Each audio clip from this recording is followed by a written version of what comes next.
تازه کدام مانیم ها یک دست گلش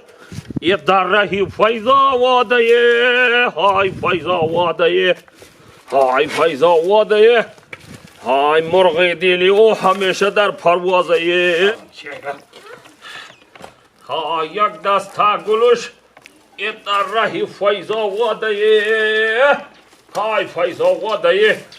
های مرغ دیلی او همیشه در پروازه های در پروازه بابای خالدار بای حالا باش بابای خالدار بای حالا با کامل جان نادی سادی بابای خالدار بای خدا با شکر خودت نغزی سلامتی ها خوبه رحمت بابی جان شکر خودت نغزی خونه اکا سایچو عبیتی نونخری اکا خانی سایی چجانم بابی جان بچه مکا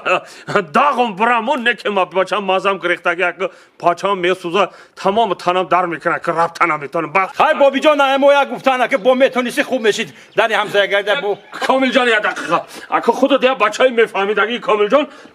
با چه کردی بابا اکا من رفته نمیتونم کامل جان اینم کسکره میتونم تا همین کسکره یه آش بیارم این خانه دا بشینیم قطعی محمد بخوریم اکا چیت صدقه سرت بابی جان این حالی که میرم اینم که گام میدارم اینا میخواد میگیرم میام مایش خوب مایش کامل جان خب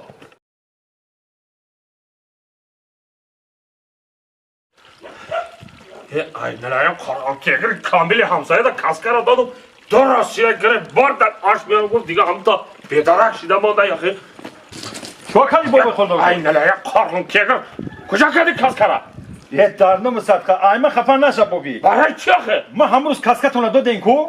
گرفتم بردم همونجا ها میرم که کسکه شما دیگ در کلان گرفتن اوش در کسکه شما دام انداختن